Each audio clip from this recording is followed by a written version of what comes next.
এরপর মরিয়ম আক্তার ক্যাপ পরিধান করে নিচ্ছে। এরপরে প্রস্তুত থাকবে অনিত কুমার। আমরা দেখতে পাচ্ছি আমাদের নবীন শিক্ষার্থীরা তাদের ক্যাপ নামক দায়িত্ব মাথায় তুলে নিচ্ছেন মানব সেবার প্রতি। সকলে একটু করতালির মাধ্যমে তাদেরকে উৎসাহিত করি, ভাবে ক্যাপগুলো পরিধান করে নাও।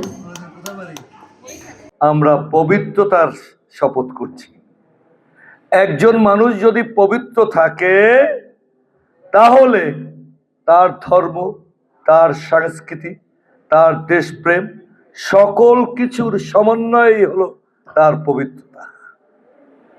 তাহলে তোমরা যে শপথ নিয়েছ মানবতার সেবায় নিজেদেরকে উৎসর্গ করবে, জীবনের বাঁকে বাঁকে হয়তো অনেক কষ্ট করেছ, এখন বাস্তবায়নের বাঁকে তোমরা অবতীর্ণ হয়েছ।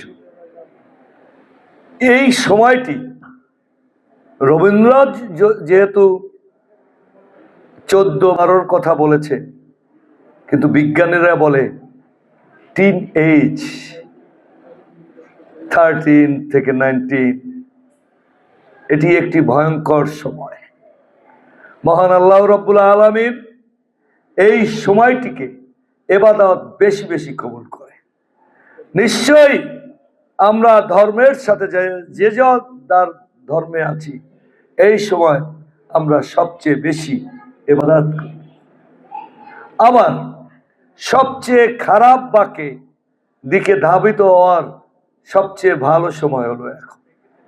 একটি অ্যান্ড্রয়েড মোবাইল অথবা এই জাতীয় কিছু তোমাকে বিপদগামী করতে পারে যে কোনো সময়। আবার বলা হয় সৎসঙ্গে স্বর্গবাস, অসৎসঙ্গে, এটা দিয়েও খেয়াল রাখবা।